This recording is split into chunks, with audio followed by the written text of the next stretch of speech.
What was so special about May 17? Nothing special. It wasn't my wife's birthday or our anniversary or even the first day we met. It was an ordinary day, an ordinary Tuesday, and that's why I chose it. My name is Keith, and my marriage to Lisa after 12 years has started to become a little stale, or should I say predictable. It's not that I didn't love her. She and the children were the most important things in my life.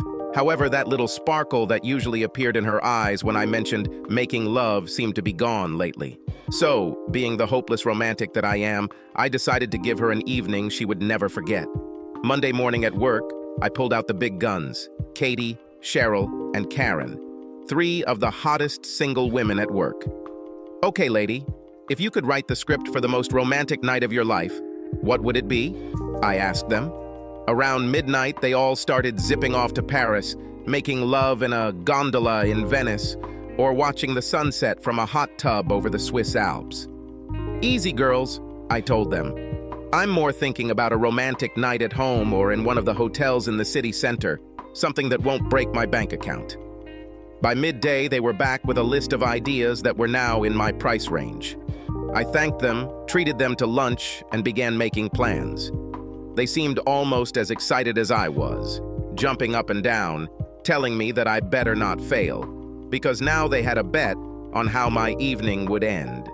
The first thing I did was take Wednesday afternoon off so I could get everything done before she returned.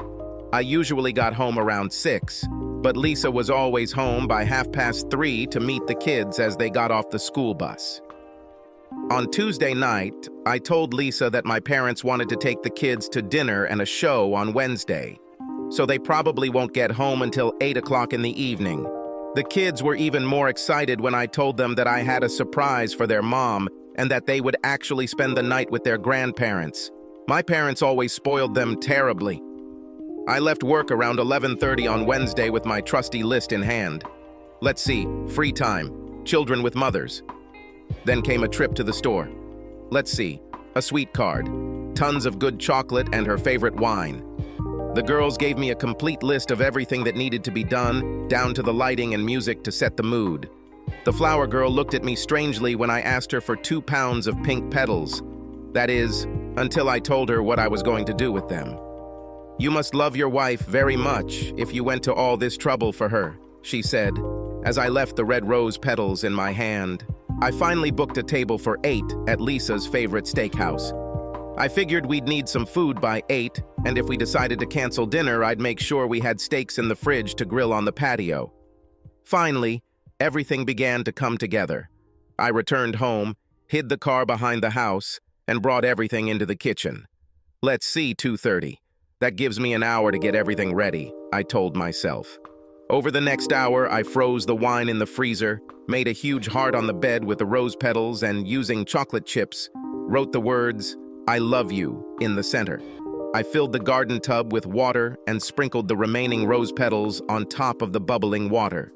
On my side of the bed, I placed the wine in an ice bucket, and on her nightstand, I placed a card next to the reading light. I dimmed the overhead light, opened a bottle of wine, and poured 2 glasses. I placed our portable CD player on the dresser and decided that I would turn it on after she entered the bedroom. The last thing I did was take a shower, shave, and strip naked. At exactly 3:25, I heard her car pull up. I was more than ready. I closed the bedroom door, stood at the foot of the bed, naked, holding 2 glasses of wine, and waited for her to come upstairs. I heard muffled laughter and what sounded like a group of horses coming up the stairs as they burst through the bedroom door. Yes, I said they are. Lisa and her boss, Rick. Do you know how long 4.75 seconds are? It's like one huge sigh when your eyes meet hers, or 3 heartbreaks. But it's enough time to kill the romantic mood and destroy a marriage. It took Lisa's brain 1.5 seconds to register that something had changed when she ran into our bedroom. Her shirt was unbuttoned, and her BRA had already been removed. Her brain then sent an impulse to her voice box, which took approximately 2.0 seconds for her to utter the words, "Oh my God," and finally 1.25 seconds for her to realize she was fucked, so to speak. If this wasn't the world record for breaking up a marriage, it should have been at least second. Rick, seeing what was happening, turned around and ran to the front door. It disappeared in less than 45 seconds. I, on the contrary, watched as Lisa began to cry and fell to her knees. I pour the contents of both glasses onto the bed, go to the closet, and start getting dressed, all the while listening to Lisa tell me how sorry she is and how much she loves me. It took me about 5 minutes to get dressed and tell her it was in her best interest for her to leave before I returned. I went downstairs, got into the car, and drove to the nearest place where I could get a drink. So I'm sitting at Tony's, finishing my 4th beer, wondering what my next step will be. At 6:30, I returned to my now quiet and empty house. The front door was unlocked, and Lisa's car was nowhere to be found. After quickly peeing downstairs, I head to our bedroom. Everything was almost the same as when I left. The garden bath was working. The wine, the card, the chocolate were there, untouched. Lisa's closet was open, as were several dresser drawers. I sat on the bed and tried to put my thoughts in order when my cell phone rang. I turned it off without answering because I wasn't in the mood to talk to anyone right now. I know I have to replace the mattress in the guest room, I told myself when I woke up the next morning. I showered, shaved, and went to work, but on the way to my office, I looked more like a zombie. "Well, how did it go?" all 3 girls shouted, running into my office. "Judging by the way you look, it must have been one hell of a night," Karen giggled, nudging the other 2. "Oh, that's how it was," I replied, telling them the short version of last night. "Bitch," Katie said too loudly. "What are you going to do?" Cheryl asked. "To survive and take care of my children," I muttered. "So if you don't mind, please keep quiet about it. I don't want to be the laughing stock of the whole office," I told them. They left telling me how sorry they were and that if I needed someone to talk to, they were always there. I thanked them and closed the office door. Bank accounts, credit cards, life insurance policies, 401k, all were closed or changed by 9:30 a.m. I then called my parents and told them that Lisa and I were having some problems and asked if they could keep the kids until the weekend. They were sad to hear about this and were more than happy to watch the children. Checking my cell phone, I found 20 messages from Lisa. I threw them all away.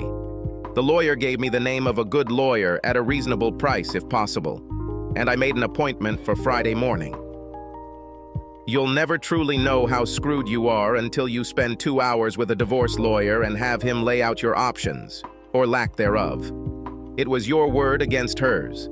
Lisa and Rick hadn't done anything yet when you caught them, and you couldn't kick her out of the house because it was her house too.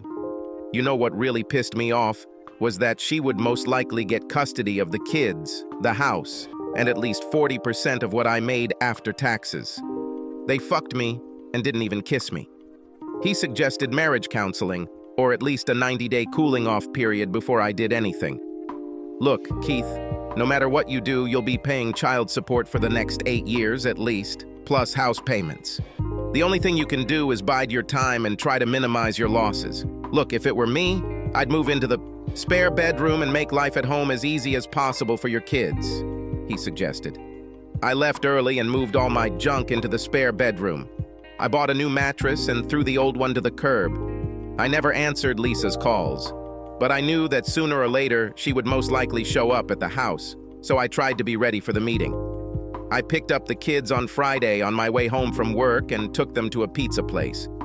They told me they had a great time, but were glad to go home. Lisa finally showed up around 8:30 that evening. The children surrounded her on all sides, but she never took her eyes off me. By 10:00, they went to their rooms and I headed to the guest room. Lisa asked if we could talk later, but I told her I wasn't in the mood. "Maybe tomorrow," I said, closing and locking the door. I heard a muffled scream as she looked around what used to be our bedroom. I heard sheets being pulled off the bed and other noises as I imagined her trying to tidy up the room. On Saturday morning, I noticed a card, rose petals and chocolates in the trash bin, along with an empty bottle of wine. The children had breakfast and went about their usual Saturday activities, friends and football. I wasn't really hungry, so I just made coffee. Lisa came down just as I was finishing my first cup. I poured myself another, grabbed the newspaper, and went out onto the deck. "You know that sooner or later you will have to talk to me," she said through reddened eyes. "But why, Lisa? What can you tell me to explain what I saw on Wednesday? How long have you been cheating on me with Rick?" "It was only the second time, believe me, dear," Lisa sobbed. "Why do I have a hard time believing you? And by the way, you've lost the privilege of calling me honey or anything else that sounds endearing," I spat. "We will coexist for the sake of the children until I understand what is best for me and for them. Looks like you've already made your choice." Then Lisa ran into the house, and I finished my coffee and tore the newspaper in a rage. Work sucked for the next 2 weeks, but at least it wasn't as bad as my home life. Someone had spilled the beans at work, and now all I was getting were these pitying looks from all the women in my office every time I walked past them. My boss wanted to know if I needed personal time off, but I told him I was managing it and that I needed a job to keep me sane. The children knew from day one that something was wrong and asked if they had done anything wrong. "Children, your mother and I are going through a difficult period, but everything is fine, believe me," I told them. But it was not so. Lisa tried to get me to talk and even tried to seduce me once, but I no longer felt anything for her. I felt worse than whale shit when Cheryl walked into my office Thursday just before 5 crow. "Get your coat, we're leaving," she announced. I looked up to say something, but she stopped me. "Maybe you don't understand. This is not a request. Grab your damn coat. We're leaving here," she announced.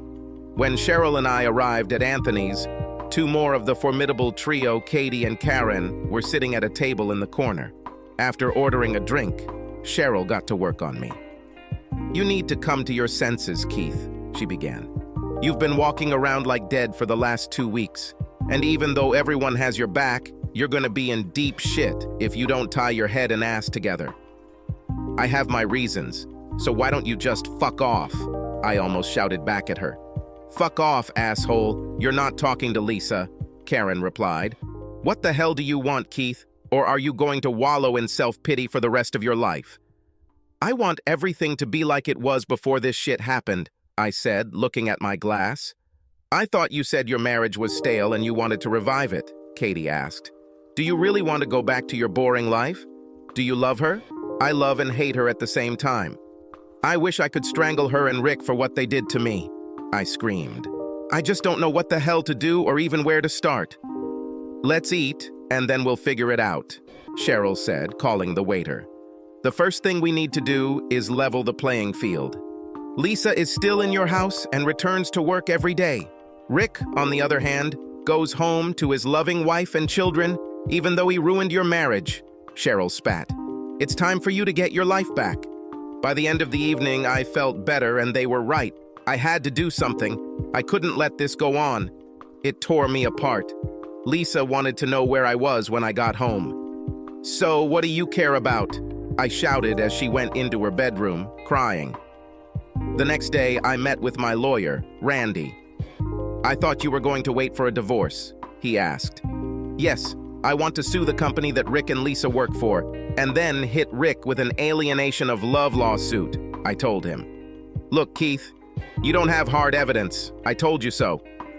"I know, but they work for a public company, and with all the crap in the news lately about corporate mismanagement, I don't think they'd want bad press.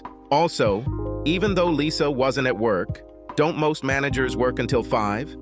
Don't most corporate bylaws have a morality clause when a married boss has sex with a married employee he supervises, especially during working hours? Randy said it would take a couple of days for everything to be finalized and the papers filed, but he would let me know when things got underway. For the next 3 days, I was the old Keith. I joked with people at work, had fun with the kids, and even started talking to Lisa again, which made her life a little easier. On Thursday, Randy called and said that their company had been served, but I asked him to wait with Rick's papers until we reached an agreement with their company. By the following Tuesday, Randy and I were sitting in a conference room across from the CEO and his manager. "We have reviewed the documents, and it appears that you forgot to include any documents about the alleged incident," the manager began. He then said something about frivolous lawsuits, and was quite surprised when I stood up and headed out. "I guess we'll see you in court then," I said, getting up from my chair. "You know, we will take testimony from all office employees," I said calmly. "How many of them do you think knew what was going on? All I have to do is find one or two," I told them. "How many managers do you think will defend Rick when their asses are on the line?" "Good luck, gentlemen," I said, walking out with Randy. I was sitting at my desk on Wednesday when Randy called. "They want to straighten out or, as they put it, make this mess go away," he told me. Well, I asked for $250,000, attorney fees, and for them both to be transferred to other state offices. "That should cover everything," I told him. "Tell them the offer is valid until noon Thursday, and then we'll move on." That afternoon, Randy called me again. They agreed to the fees and transfers, but they are offering $150,000, he told me. "Randy, stop haggling. Tell them the price is now $300,000, and if they come back with another counteroffer, the price will rise to $400,000. Maybe this will end everything."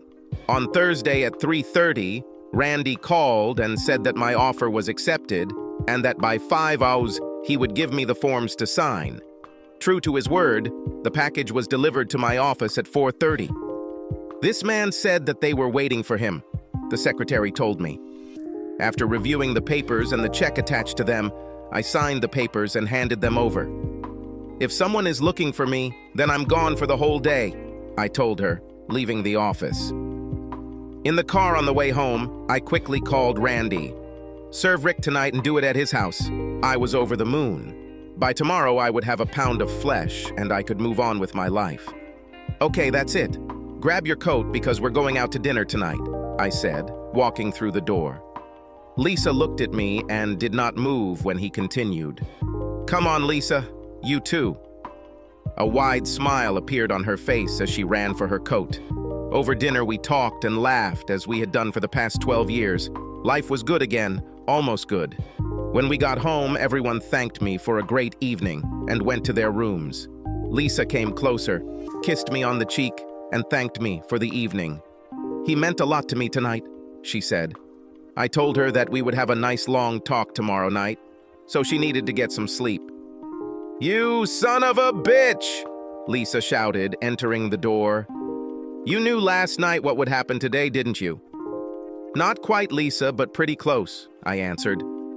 "Where is the job that you were offered?" I asked. "Tennant, New Jersey, wherever the hell that is. It seemed like my services were no longer needed here and that it was either New Jersey or I was out of work," she explained.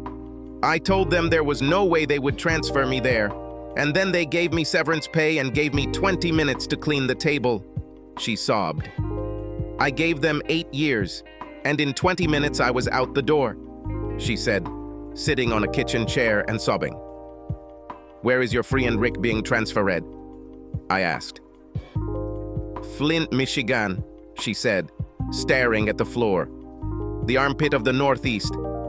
This couldn't have happened to a nicer guy," I said, grinning from ear to ear. "Well, Lisa, this is how the next phase will go," I said, pulling up my chair. "If you want to be part of this family, here are the conditions. First of all, you need to be examined for sexually transmitted diseases and bring me a certificate of health. Then you will take a polygraph test, and to help you, I will even ask all the questions in advance," I said, holding the paper across the table. As you can see, they start out very easy, but become increasingly difficult down the list. By the time she got to the last group, she started crying. Am I the biological father of my 2 children? Why did she cheat? When we had sex in the last couple of months, who were you thinking about, Rick or me? How often have you lied to me in the last couple of months? How many affairs have you had? Do you still love me? You have a meeting tomorrow at 9, I said. And if you get through this without any major surprises, we have an appointment with a marriage counselor for Saturday morning at 10 a.m. Lisa just sat and cried, going through questions. I can answer them now if you want, she said. I think I'll wait until tomorrow, I told her. I just don't trust you anymore, and I want to start all over again, without any lies, if you don't mind. I didn't like all her answers, but in my mind, she passed. Do I trust her? Hell no. Do I plan to stay with her? Well, the jury is still out, but we're working on it. The worst part is that we haven't made love for the last 5 months, and that's what I really miss. We have sex once or twice a week to relieve tension, so to speak, but it's not the same thing. Rick took a transfer to Flint, Michigan. Last year, I sent him a Christmas card from Florida that said, "Glad you're not here." Oh, by the way, his wife and children are here. I think the sunny South won over the cheating husband. Go figure it out. Subscribe to our channel so that your second chaff doesn't cheat on you, and go ahead and listen to the next story, because this story is nothing compared to the next one.